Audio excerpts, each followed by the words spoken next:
Hey there and welcome back to another game review. To keep it simple, AP Bren destroyed Onic Philippines in the final day of Week 6 of MPL PH Season 16. It came as a surprise to many. No one saw this result coming. I was on the way to the arena and I was thinking to myself, yeah, Onic Philippines is probably going to sweep AP Bren without breaking that much of a sweat. And then here comes AP Bren, proving me wrong. I think AP Bren got to try something and execute something that they saw as the answer to Lancelot after Project Next. Because remember, Project Next did the thing for roamer vision, wherein for every vision that you give on an opposing enemy hero, you get 30 gold. As long as they were unmarked for vision. There's a hero on the opposing side. You give vision on them. That's 30 gold. Wait for 5 seconds where no vision at all was provided onto them, and then you see them again after 5 seconds, that's another 30 gold. That changed with the roamer vision. Alright? Want to know more about it?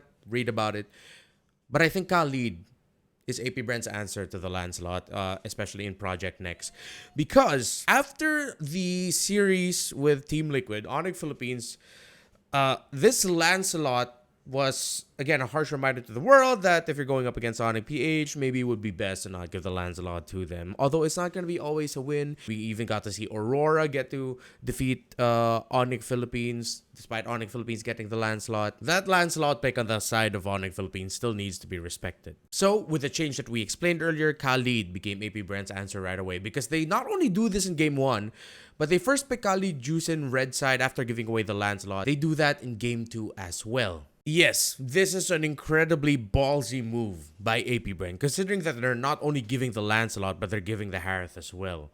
And to supplement the Lancelot and the Harith, they even picked up a Gatot Kacha for Brusco. So in terms of the first 3 picks, I really like what I saw from Onic PH with their draft, because not only do they get heroes that scale up very quickly and can be a big pain in the butt for AP Bren very fast if it's left unchecked, asterisk on that, if it's left unchecked, they also get the best roamer that they could pair up with it. Of course, the taunt of the Gatot Kacha sets up a lot of things for the Harith and Lancelot, and you're making sure that AP Bren don't end up with it, because there's also a chance that this Khaleed could have gone into the EXP lane, as we saw, if I believe that was Omega bring that out. I believe it was James. I could be wrong, but yeah, I believe it was James who picked up Khaleed EXP. And that could have been like a whole flex thing. So AP Bren now are picking up a YSS in the red side. And that should be a signal to Onic that they should start removing some of the best heroes that you could pair up and set up for the YSS. Which is why it's quite surprising to me that they decided to ban out the Granger. Considering that you have the Kali, Juicin, and Yi Sun Shin in the center of the map. You know how this Khaleed's gonna want to play. Rotate fast, get info, get vision, be aggressive, try to mess up the Lancelot, try to mess up anyone else in the map, get gold quickly. And we know what Juicin brings to the table as well.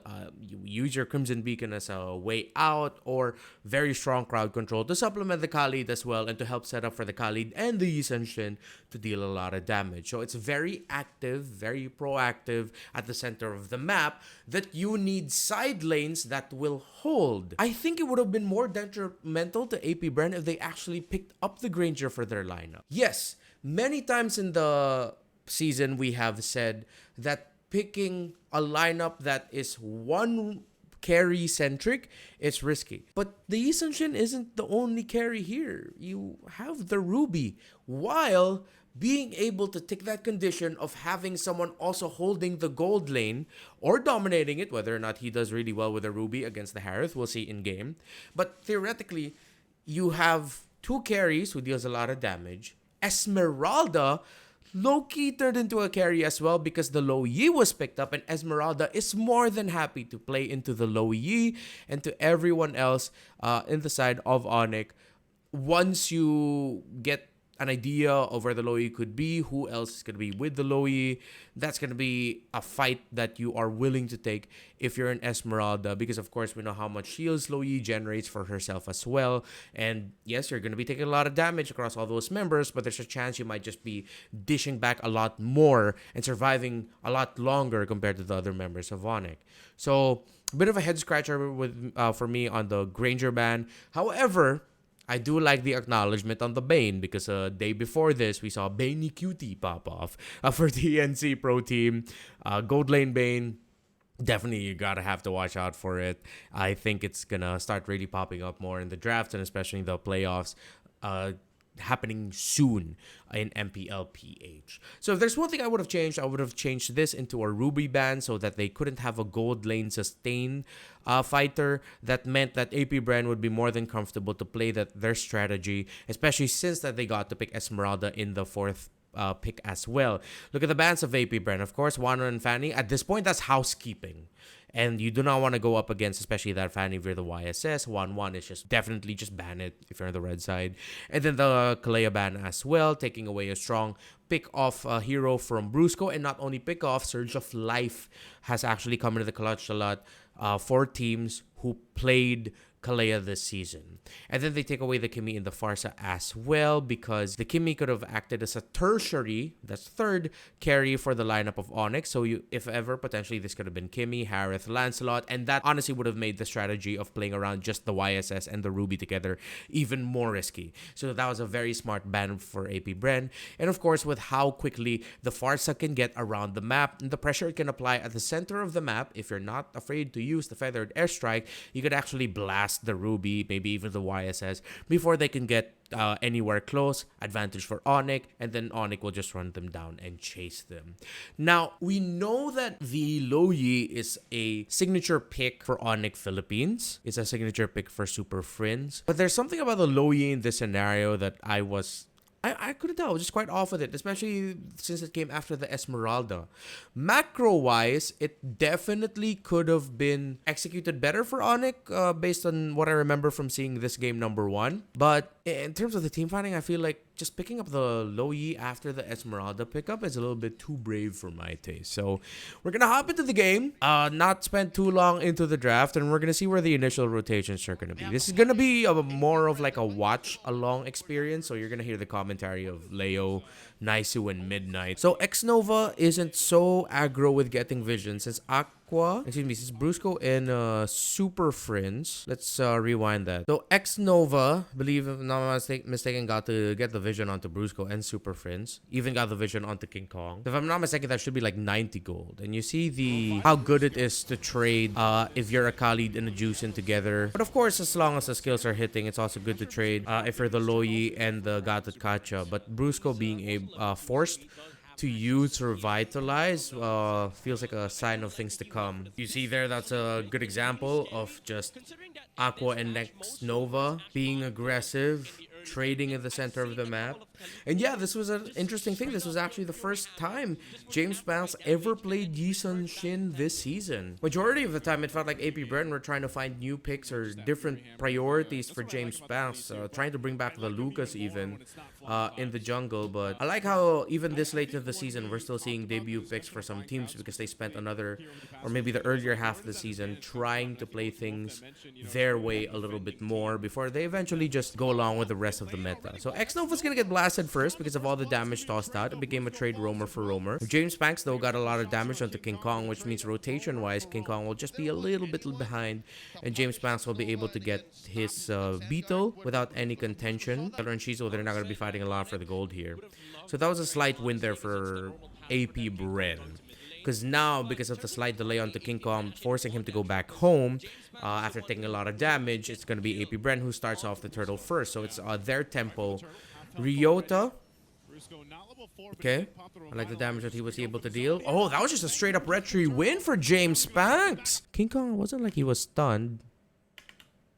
They were both very late. I think James Banks was crowd controlled. Traceless. Yeah, they were both late, but James Banks was the one who was just significantly more on time. King Kong was a second behind James Banks in terms of using the retribution. So then they continue this great Raging Sandstorm by X-Nova.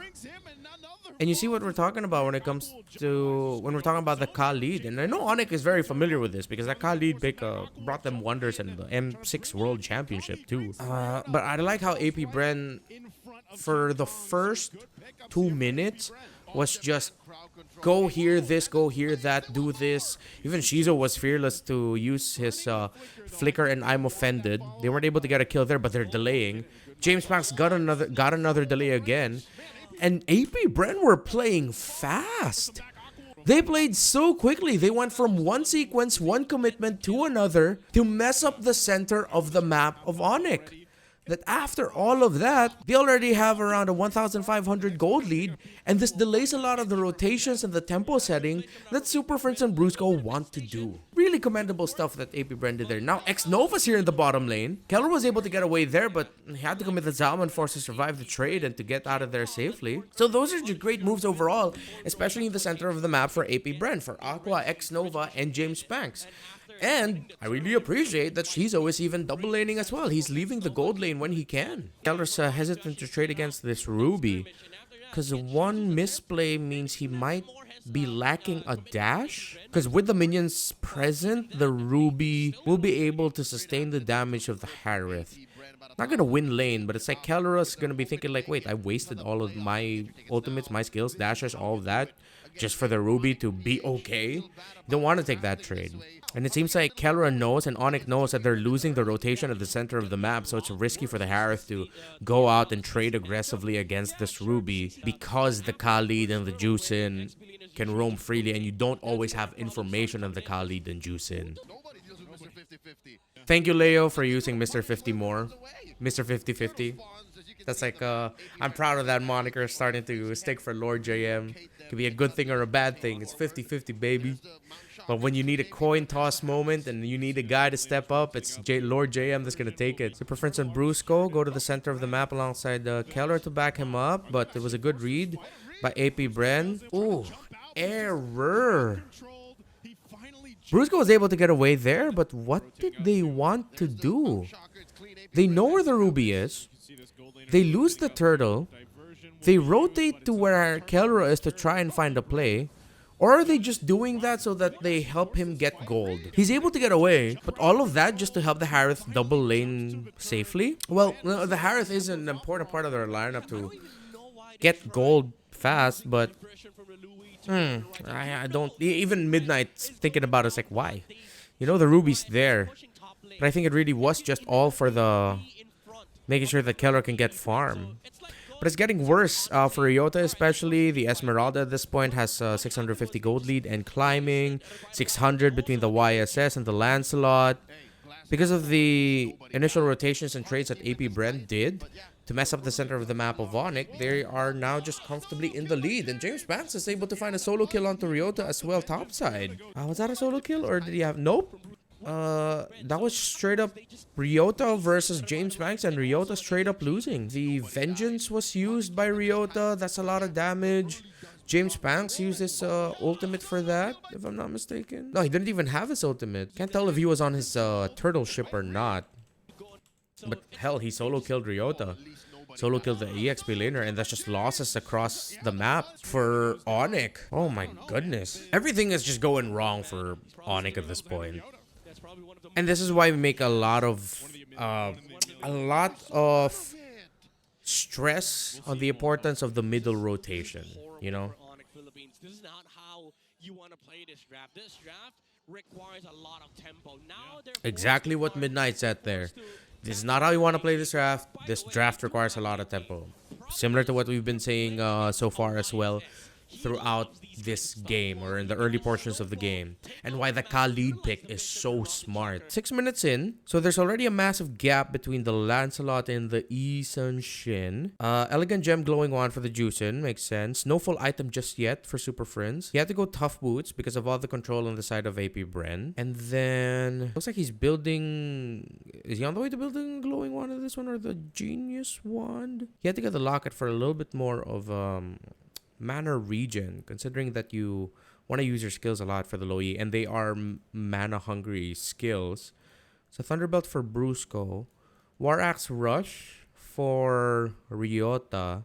Kellera at this point, 600 behind the Ruby. Not what you want to see, but at least he hasn't died yet. He has gotten some farm somewhere. Gold lane Ruby with the War Axe. Has the robe as well for some magic defense up against all the magic damage tossed by the Gatot, Loi, and Harith. Great use of the lead by AP Bren. Even the Heptasis rush on the Blade of Heptasis rush on the Khaleed is good.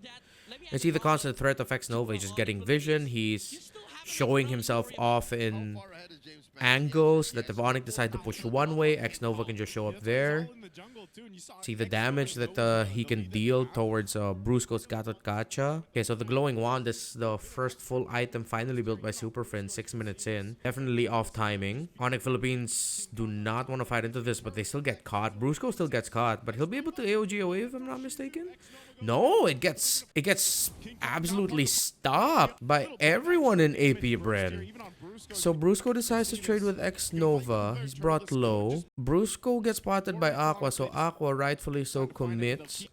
Super Friends also missed a skill. He doesn't have second yet. He tried to mark with one first. He repositioned. Not really maximizing the damage. The Super Friends low Yi is free hitting, but at this point, yeah, AP Bren just throw bodies. They have so much sustain, so much damage. They got the turtle as well. They're playing around an Esmeralda and a Ruby. Again, the strength of just having double fighter gold lanes. I want to look closer at Lord JM. He got curtain called. He threw Falling Star Moon in. Got them mobilized onto Kelra. Yeah, just good old double fighter funnel to mid. Funnel to jungle. And then Shizo is going to be able to find Super Friends as well. Or Super Friends showed himself. Yeah, Super Friends damaged there. If you're looking at the map, Super Friends damaged the Ruby. Super Friends got caught out here. And he's not able to get out. Even with the threat of the Zaman Force, James Banks isn't afraid to face down this Harith because he knows he has the damage to deal with it. This has just been such a good game by AP Bren. Everything going their way. Something's not going well for Onic, but ultimately this is one of those scenarios where you can say AP Bren won this because of their decisions. From the draft to how they're executing. This is just them drafting and playing out of their mind, playing to their strengths very well. King Kong not able to win the retro battle for that purple buff. Brusco just gets jumped on, but he's able to AOG on out of there. But the Lancelot missing the purple buff means that's even more delay on the farm. And remember the initial rotation of the center of the map where since James Banks in the first big trade in the center between the YSS and King Kong when they were both level 4, King Kong was brought down really low. That took the Lancelot out of his timing. And James Banks just kept farming over and over again so fast. I'm gonna fast forward it now because a lot of this is just AP Bren controlling the map, slowly taking away the resources from Onic. This is just a great example of the importance of just getting your rotations right at the beginning of the game. 5,000 already for the Juicin. Big leads across the board for AP Bren. Once that Juicin gets to a Sky Piercer, that's gonna be even more of a problem that Onic might not have the resources to deal with. Kelra has still farmed very well and has a kill under his belt, so definitely it's just seeing if they can buy enough time and get the right place strung together for Kelra. You see Super Friends, Brusco, and Kelra all topside. They're just opening the map now, trying to get farm and resources for Kelra and this Harith, and they diversion out. Yeah, there's nothing they can do. I mean, you gotta... No, well, Naisu said there's nothing they can do. I agree with Naisu. King Kong finally able to get a purple buff. Deals a lot of damage. Yeah, Onic are just playing for the counter punch now. But AP Bren don't really give them a lot of opportunities to do that. They manage the waves. They wait for their lord. Good timings. They're not overly unnecessarily aggressive. They just get. This is such a textbook aggro control, aggro performance by AP Bren. Now Lord JM finally decides to go in. Double taunt there by Brusco. Brusco gets taken out. I'm not going to cast this. No, I'm not casting. Curtain Call. A lot of damage already coming out from the side of Onic Philippines, so they have to be careful. But look at the damage of James Banks. Almost taking down Traceless out. And X Nova. Perfect Raging Sandstorm, dude. But Lord JM able to get out of there. The shield helps him survive, but here comes the Clouds. Rota going after Aqua. Shizo taken down as well. Now that's an error by AP Bren. And really good team fighting by Onic that Onic were able to take a win there.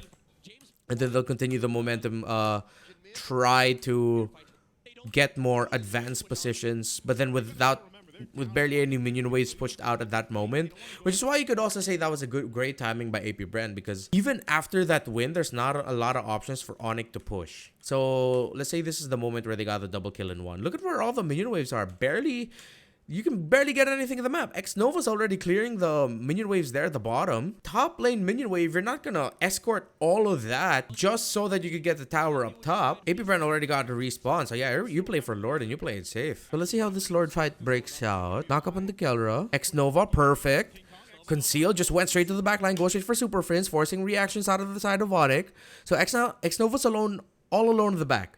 But AP Bren have 4 dudes on 2 members of Onic, while Onic has 3 dudes on 1.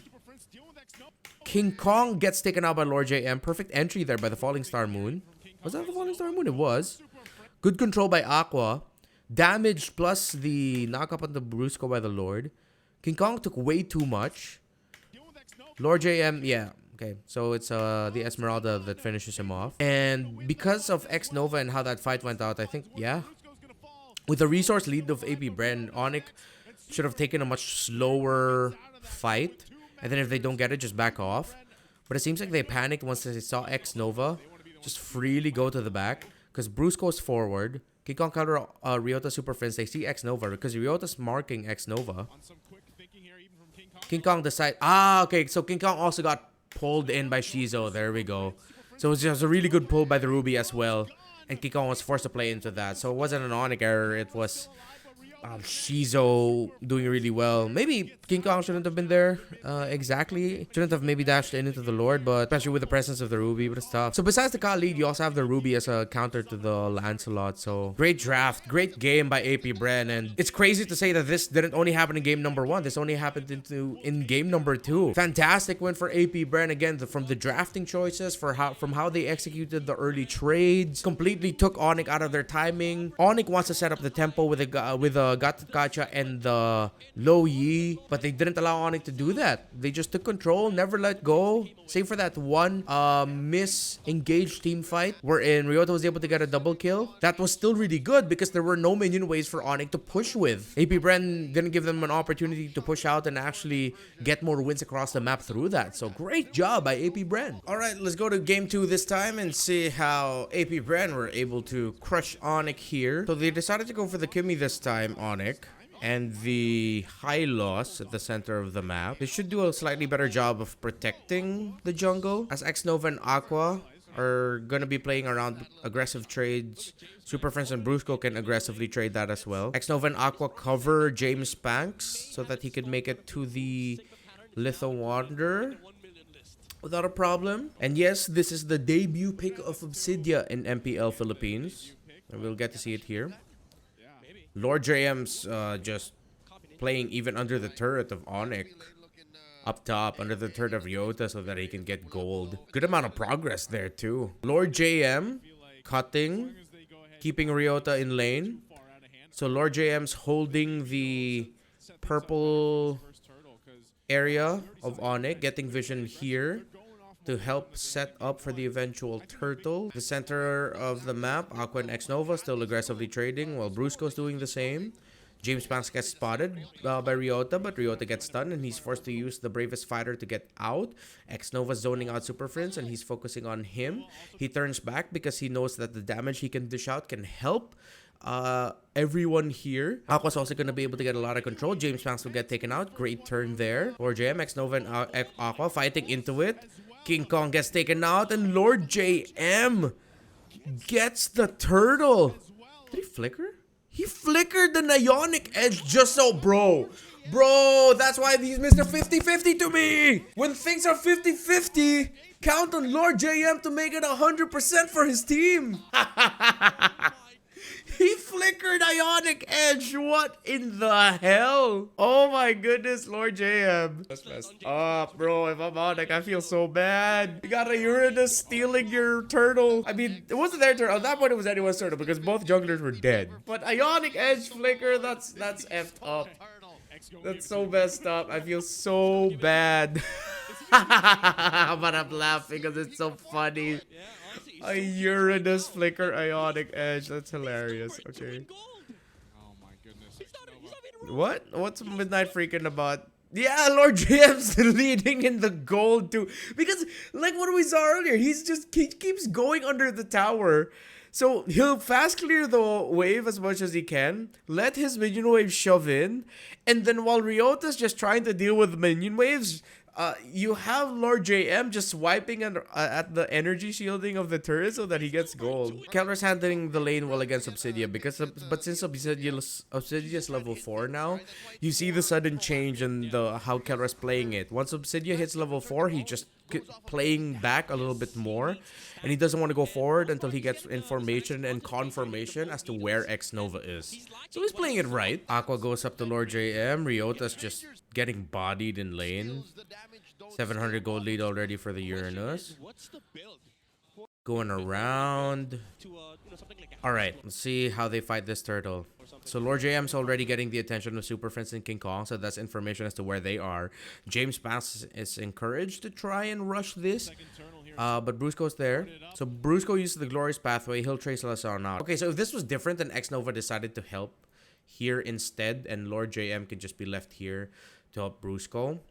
Could have been a chance that James Spanks could have gotten a little bit closer. Because now, if X Nova decided to help here, Aqua can just slightly go here, then re-engaged again. Or re-engage again, but... oh well. Still a great attempt there by Onic. But now they're gonna get taken out. X Nova trying to predict the flicker there onto King Kong. But he'll still be able to take King Kong, even though he was able to Thorn Rose on out of there. A lot of damage dealt onto them. Lord JM dealing a lot of damage as well, but Brusco and King Kong fall, and only X Nova falls on the side of Bren. Meanwhile, Shizo decided to leave lane so that they can push mid, and they will not really trade it because Keller's not able to take the tower at bot, but at that point, that's like, you can count that as just pretty much gone. So, in the build of the Obsidia for Shizo, he's going for the Corrosion Scythe, and I think that's either going to be DHS or probably going to be DHS at that point. Oh, Brusco gets caught. Oh man, Brusco. He should have let it reset first. Reset the stacks first than the juice and butterfly marks. Before he showed himself. See, Brusco here, he's already fully marked. Brother should have resetted that before showing himself. Like, wait a little bit more, show yourself now, because now you just get lifted. And then you get a bombed on. Your Glorious Pathway gets pushed out. You get away. That could have been really bad. King Kong gets his buff. Lord James still with the pressure, but James Spanks 0-1-0, but still has the lead over King Kong at this point. King Kong's only level 9. James Spanks has been able to get farm. Okay, they'll just fight out for the turtle. Let's see how this one goes. Brusco, okay. Getting shampooed by the... ooh, juice in. That was a perfect traction pulse by Super Friends. Only forces them a little bit back. X Nova's in a good spot, but it's trying to get checked. Get spotted. Ah, okay. There we go. There's the ultimate of the Obsidia locked in. And he's just gonna get bursted down. Ryota with a stun onto Shizo, though. Perfect. But Shizo's able to flicker on out of there as well. But at this point, X Nova, Lord Jame, and Aqua are already pushing back the back line. That was just a perfect ultimate by Shizo. Because it locked into King Kong. That even though King Kong would be able to... look. Even if you get locked in by the ultimate of the Obsidia, and even if he will be able to iframe, it's still locked into the Lancelot.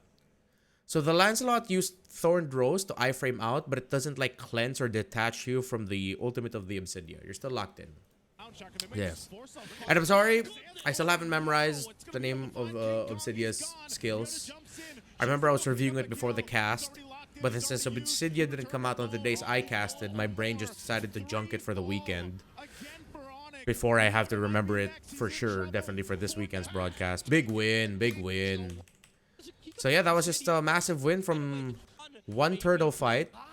But then it's already been being built on by AP Bren, the lead that they have now.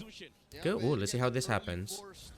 So Brusco with the conceal, Glorious Pathway. Ryota decides to dive in as well. Lots of damage, but they'll be able to take him out, right? Okay, they do.